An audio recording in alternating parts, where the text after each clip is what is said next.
Hey guys, it's Hannah, and today I'm going to be talking about the books that I'm bringing with me to college. So if you didn't know, this year I am transferring to a university for the fall, and that means I'm moving out of my house and moving into an apartment, which means that I have to move all of my stuff, and I also have to bring some books with me because there's no way I'm going to move into a new place and not bring some of my books because I'm not going to have this with me all the time. So I went on Twitter recently and I asked you guys if you'd like to see a video about the books that I'm planning to bring with me, and everyone said yes, so I decided that I would do the video. Also, by the time you're watching this video, I will probably have already moved because this is actually the last day that I'm filming at home because I leave in 2 days and I'm kind of horrified, but we'll see how it goes. Also, before you ask, I will be doing my college Q&A. I planned to do that a while ago and a lot of people ask questions and I still get comments about when I'm doing it. I'm still going to be doing it. I'm actually going to be filming it today as well. So you guys will see that video very soon. But without any further ado, let's get into the books that I am planning on bringing with me. I tried to narrow it down to a total of 10 books because I didn't want to bring too many with me, but I think I got up to like 13, which isn't that much over 10, but like it still might be too many, we'll see. Also, I am planning to come back home at least about once a month, so I will be able to still like film with my background and I can always like switch out my books. So it's not like this is going to be my set amount of books for the entire semester, but these are the ones that I'm most anticipating reading in the next coming months, and so these are the ones that I want to bring with me, as well as a couple of favorites that I have to have with me no matter what. So without any further ado, let's just get into all of them. The first book that I'm bringing with me to college is Harry Potter and the Philosopher's Stone by J.K. Rowling. This is one of the new 20th anniversary editions, and I got the Gryffindor one because I'm a Gryffindor. But there's no way that I'm going to move out and not bring a copy of Harry Potter with me because I have to have it. I know that I can listen to the books on audiobook whenever I want, and like I can go to the library and pick them up whenever I want and everything, but I just want to have a copy with me because it brings me comfort, and I know that if I'm ever sad, I can just pick this back up and reread it again and it'll just make me happy. So just knowing that I have this with me will definitely be a comfort to me. I also decided to bring this one because this is the only one that I have that isn't like part of the entire series, because I just have the first one in this edition because they only have the first books, and it's just super pretty because it has like the red pages and it's Gryffindor-y, so it can start conversations if someone ever asks me what my house is. The next book that I have to bring with me is a copy of The Night Circus by Erin Morgenstern. Since this is my favorite book of all time, there's no way that I'm going to move out and not bring it with me. I've also decided that this year, within like the next couple of months, I really do want to reread this book because I haven't read it since 2015,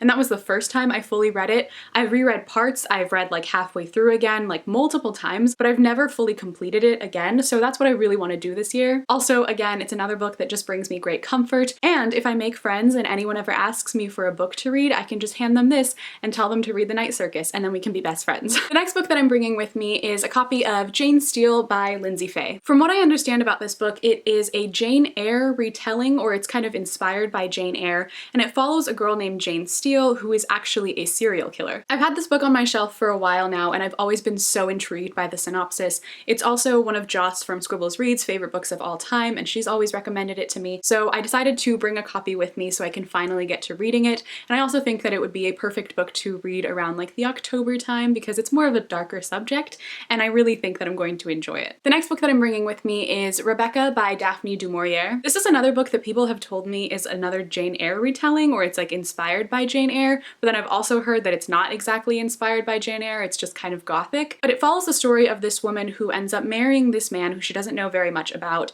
and she ends up moving to his house and finds out that he is still kind of haunted by the ghost of his ex-wife. When I first read the synopsis, I thought it was like a literal ghost, but apparently it's just a metaphorical ghost. Either way, it still sounds really cool. This is considered like a modern classic, I believe, and I've heard fantastic things about it. I really love like the gothic kind of genre, and I'm really excited to read this one. This is the book that I got at Shakespeare & Company when I was in Paris, and I just really want to read it now, so I definitely think this will be one that I pick up very soon. The next book that I'm bringing with me is Night Film by Marisha Pessl. This is another kind of darker novel, which again, I think is perfect for the fall, October time. I really like reading darker, more dense stories during that time. From what I understand about this book, it's kind of like a murder mystery novel, and we follow around a detective as they're investigating the murder of like the daughter of a celebrity. I think that's what it is, or she's a celebrity. I'm not fully sure. I really don't want to know very much about this book because I want it to be suspenseful and surprising, but again, it's another book that I've just heard fantastic things about. It's gotten rave reviews, and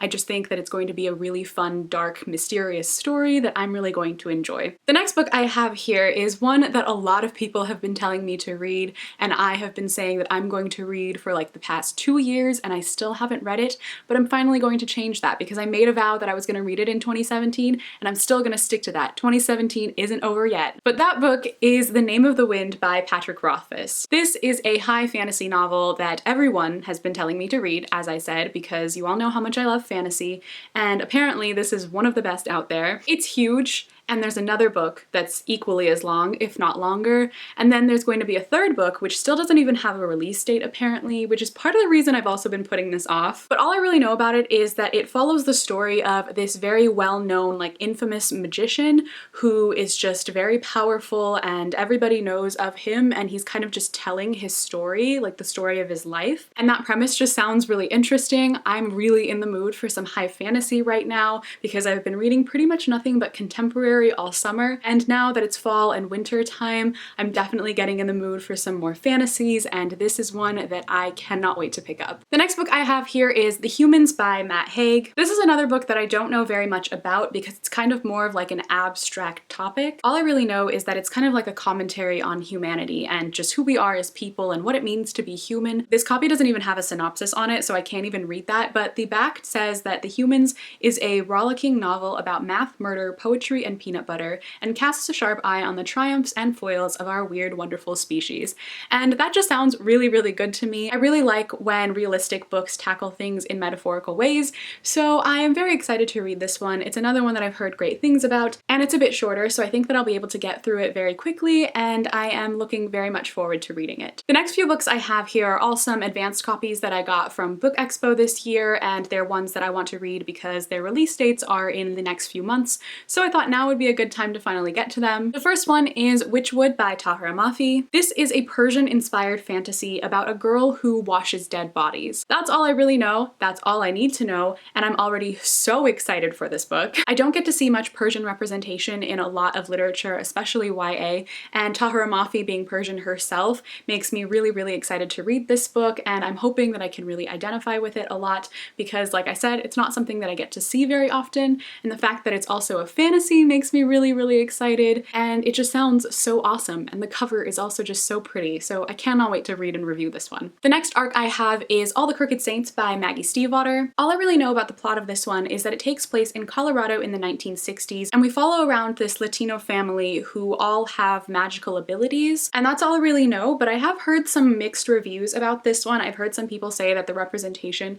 isn't great, so I have to look more into that, and I'm hoping that it's well done and well written and enjoyable, but I will definitely read it and let you guys know more of my thoughts in my review. But I do love Maggie Stiefvater's writing, I love the Raven Boys, so I'm hoping that I enjoy this one as well. And the last arc that I'm bringing with me is They Both Die at the End by Adam Silvera. I recently read History Is All You Left Me by Adam Silvera and absolutely loved that book. It was such a great story and it was so heartbreaking, and now I'm even more excited to dive into They Both Die at the End. This book takes place in a world where on the day that you're going to die, you get a phone call from these people who like inform you of that, so you know that it's your last day on Earth. And this book follows the story of these two boys who get that phone call but don't want to be alone on that last day, and there's like a service that can set you up to be with another person on your last day, and the two of them end up doing that and meeting, and it's about their story and their last day. I am assuming, since the title suggests it, that they do both die at the end, and if so, I'm gonna be like really, really sad. Like, I can't be mad because it like tells you immediately, but I also like know it's gonna break my heart, but I also know that I'm gonna love it, so I can't wait. The next book that I'm planning on bringing with me is one that I've already started. I started it during the Booktubeathon and I really enjoyed what I'd read, but now I really want to finish it up, and that book is When the Moon Was Ours by Anna Marie McLemore. This is a magical realism novel that follows the story of this girl and this boy. The boy hangs moons on like trees and the girl has roses growing out of like her wrists or something like that. It's like super magical and whimsical and I love it so far already. I also recently found out that one of the main characters is trans, so it's great that there's that representation in here as well. And now I just cannot wait to finish this book because I've read like the first 15 pages of it and it's already so beautifully written, and I know that I'm gonna fall in love with it, so I cannot wait to finish it up. The next book that I'm planning on bringing with me, again, is one that I've already started reading, and that is Every Heart a Doorway by Seanan McGuire. This is one of the books that I started reading during the 24-hour readathon, and I really enjoyed what I'd read so far. It's another very magical and whimsical type of book. It takes place in this world where there are doorways to different worlds that children can open to kind of like escape reality. It sounds a little bit like Monsters, Inc., but it's very different from that. But the doorways they open to these different worlds lead to different things based on what the child kind of needs and what kind of emotional state they're in. And sometimes when they go through these doorways, they can be gone for several years in their time, but just come back in minutes in like the real world. And then they tell their parents about these things, and then their parents think that they're crazy, and it just does not bode well for these kids. I've also heard that the main character is asexual, so I'm very excited that there's that representation in here, and I just cannot wait to finish this one. It's another one that's very short and I can finish it super quickly, but I definitely want to bring it with me because I really think I'm going to enjoy it. And finally, the very last book that I'm planning on bringing with me is Daughter of the Burning City by Amanda Foody. I got this book in my most recent Fairy Loot box, and I was so excited because I've been wanting to read this book ever since I found out about it. I met Amanda Foody when I was at Book Expo, and she was so incredibly nice, and she was talking about her book, and it just sounded so fantastic because it's about circuses and magic, and clearly based on how much I love the Night Circus, those are definitely some of my buzzwords. It's another one that I don't know very much about either because I like going into magical novels without knowing too much, but I know that it takes place following the story of this girl who is part of a circus and there's magic involved, and that's all I need to know because I already know that I'm going to enjoy this one. So yeah, that is it for all of the books that I'm bringing with me to college, and I'm very excited about all of them. They are all clearly at the top of my TBR, and I can't wait to read every single one. I tried not to bring too many books that I've already read. I just kept it to Harry Potter and the Night Circus because I know that I'm gonna want to read new books definitely, so I didn't want to bring too many just to reread, but I am just so excited about all of these. I'm really excited about going and moving in. I'm still very anxious. I don't know how it's gonna go. It's gonna be totally new, and I'm trying to be optimistic about it and just look at it as a fun new experience. Let me know in the comments down below if you have read any of the books that I mentioned on this list. Which ones do you think that I should get to first? Because I don't know where to start, honestly. I'm too excited about all of them. Also, if you'd like to see some more college-related videos, definitely let me know that down below as well, because I'm totally open to doing that. But if you have any specific ideas for videos that you'd like to see,